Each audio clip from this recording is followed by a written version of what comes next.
Isang star-studded gala night ang nagsilbing pambukas sa aktibidad para sa historic Thrilland Manila 2 na ginanap kagabi sa isang hotel sa Cubao, Quezon City. Narito report ni teammate Jamaica Bayaca. I can show you the world, shining, shimmering, splendid. At ngayong gabi, tila isang bagong mundo nga ang pinapakita ng Thrilland in Manila 2 Gala Night. Bago ang main event sa Araneta sa October 29, nagsama-sama ang mga bituin sa larangan ng boxing sa isang maningning na gabi ng pagdiriwang.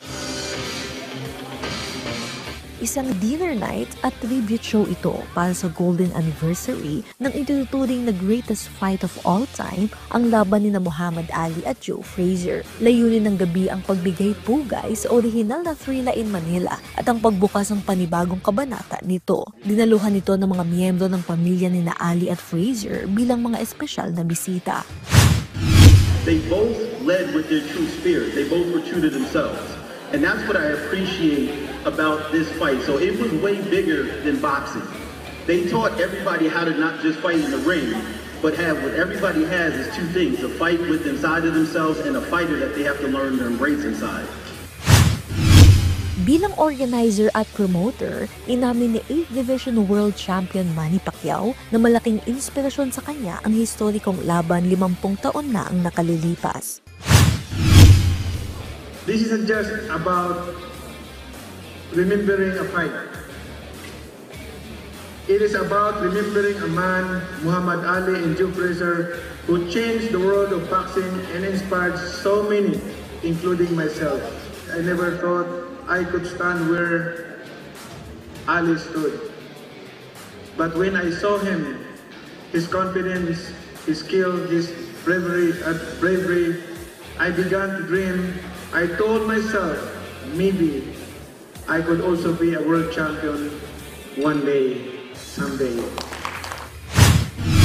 Pinangunahan ng Gala Night ni Liza Elorde, COO ng Johnny Elorde Management International. Kabilang sa mga VIP guests mula sa ibang bansa sina WBC President Mauricio Sulaiman, WBC Vice President Mauro Betti, at ang original na Thrilla referee na si Carlos Sonny Padilla na nagpaabot ng mensahe sa pamamagitan ng video. Kasama rin sina Gene Kilroy, dating business manager ni Ali, at ang Canadian boxing enthusiast na si Elliot Schmidt. Buo naman ang suporta ni Philippine Sports Commission Chairperson Patrick Pato Gregorio.